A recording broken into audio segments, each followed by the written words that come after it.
ఏ competitive exams తీసుకున్నా కూడా ఈ స్పాటింగ్ ద ఎర్రర్స్ టాపిక్ నుంచి 3 to 5 క్వశ్చన్స్ అనేవి అడగడం జరుగుతుంది. సో ఈ స్పాటింగ్ ద ఎర్రర్స్ క్వశ్చన్ని ఎలా సాల్వ్ చేయాలి, ఇక్కడ క్వశ్చన్ వచ్చేసి సెంటెన్స్ ఫామ్లో ఇవ్వడం జరుగుతుంది. ఈ సెంటెన్స్లోనే ఆప్షన్స్ కూడా ఉంటాయి. Option A we, option B saw,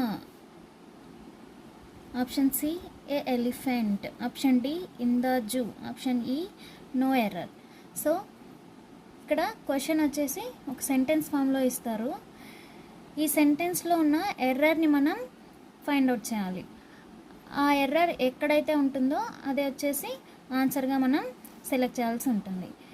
so ఏం ఎర్రర్ లేదు అంటే ఆప్షన్ ఈ నో ఎర్రర్ అనేది సెలెక్ట్ చేయాల్సి ఉంటుంది.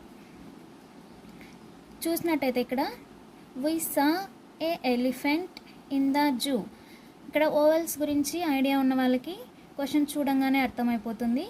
ఎలిఫెంట్, ఇక్కడ ఓవెల్ సౌండ్ ఏంటి? ఎలిఫెంట్. ఈ ఎలిఫెంట్ ముందర ఏం రావాలి? యాన్. ఓవెల్ సౌండ్స్ వచ్చినప్పుడు మనం ఏం యూజ్ చేస్తాం? యాన్ అనేది యూజ్ చేస్తాం. సో ఆన్సర్ ఏంటి? Option C. చూడండి, we saw an elephant in the zoo, ఇది కరెక్ట్ సెంటెన్స్.